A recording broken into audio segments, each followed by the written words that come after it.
great idea. First of all, folks, I want to know what you're doing here. I told you it was just a summer fling. It's after Labor Day, remember that? Will you write me when we get back to the city? Sure. Well, I guess this is the first time that we've been on the air at a new time. How many of you know that the Tonight Show now starts at 11:35? I can't get a break. Even my wife is pushing me back 5 minutes. Well, anyway. Cute. Cute. Well, let's get to the news. I suppose Geraldo Rivera and Clarence Thomas, right, are the big names in the news this week. The one we want to know everything about won't talk.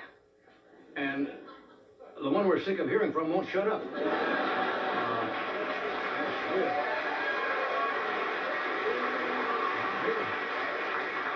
Geraldo, if you don't know by now, and the guy is all over the place, plugging his autobiography. Do you know the title of it? Exposing Myself. Which includes in the book graphic accounts of his love affairs. Yeah, really. I think my reaction exactly, dear. I think Geraldo is now sleazy enough to be a guest on his own show. He's done it.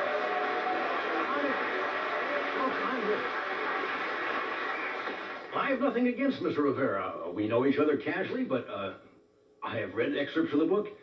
Geraldo makes a lot of bizarre claims in the book. He once said he had a menage a trois in the CBS basement. And he even claims he had an affair with Al Capone's widow in the vault.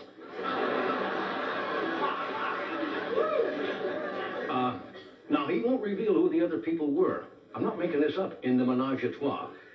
But if you check the videotape that night on CBS, the day he claims, you'll notice that Leslie Stahl and Andy Rooney both look pretty flushed on camera.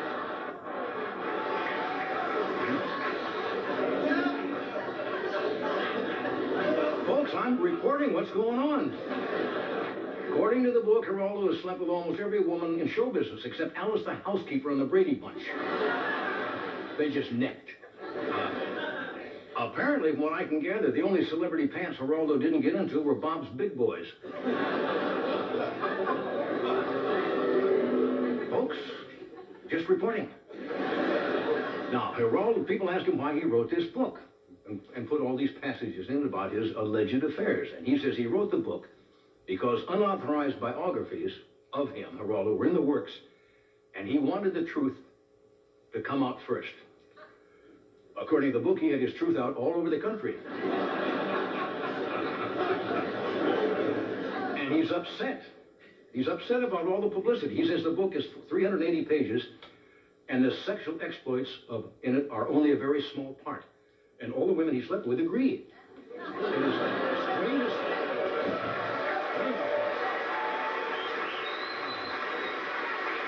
And, you know, Geraldo now has a new show on the air called Now It Can Be Told. I'm thinking of doing a show called Yes, But Do You Want It Told? That's what I'm thinking.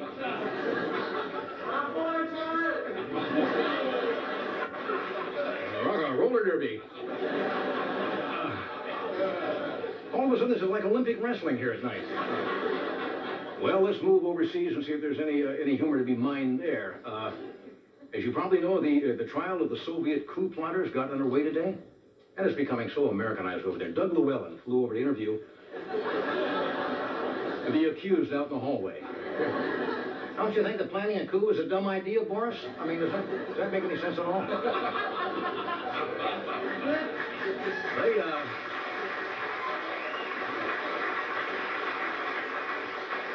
Peter's going, oh, God.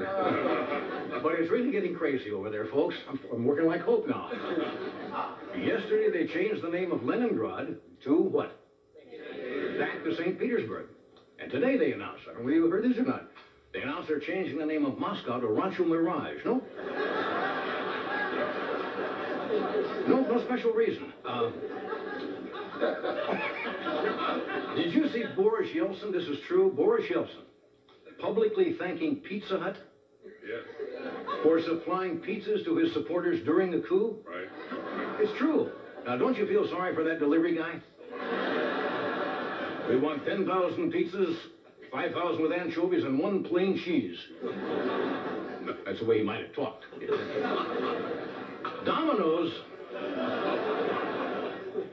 also tried to deliver pizzas. By the time they got there, the coup was over because Russian cars only go 15 miles an hour. They couldn't get there. Okay, let's get back to this country. Or out of this country, one of the two. Jerry Brown. That name ring a bell, folks? Is about to announce his candidacy for the presidency. Well, hey, somebody's got to come up against that Paul Songa steamroller. Paul Songas, as you know, is the only one who's announced from the Democrats, and it's really, I think it offers the Democrats a choice. It's kind of the fear of the unknown versus the fear of the known. See, one of them is really unknown, and Jerry Brown is known. To give you an idea, I think I'm going through puberty, yes. Puberty. To give you an idea, how many times Jerry Brown has run for president, his campaign is Star Trek, The Last Frontier. That's his campaign slogan. Okay, let's go to Washington. How many of you have been watching the hearings for confirmation for Judge Clarence Thomas? Any of you? Very, very interesting. You come out there and you sit and you have to face all of these people. It was kind of a switch for Ted Kennedy, being on the other side of a cross-examination. Clarence Thomas did announce one firm conviction. He said he's been a Dallas Cowboys fan for all of his life. Now, hey, exactly. I don't know if we want someone in the Supreme Court who's been bitter and unsatisfied since 1978.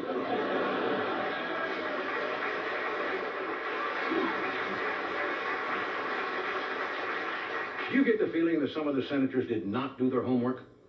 One of them actually congratulated Thomas on his English muffins.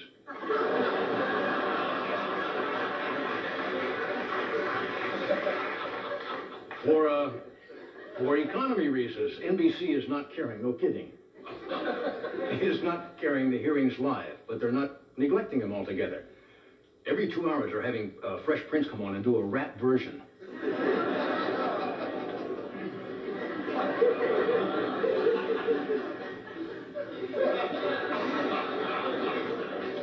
I think the clothes upstaged me tonight.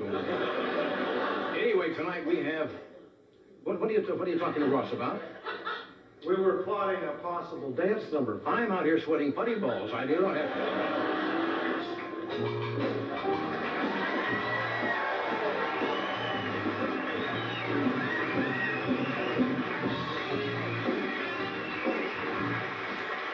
Gotta give them what they want. Tonight, Mr. Bob Hope is with us.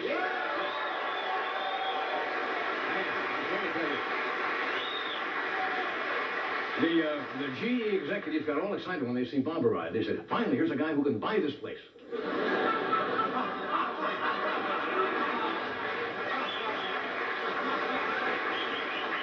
And a marvelous actor, Ron Silver, is here tonight, and a very talented new group from Australia called Crowded House. Yeah.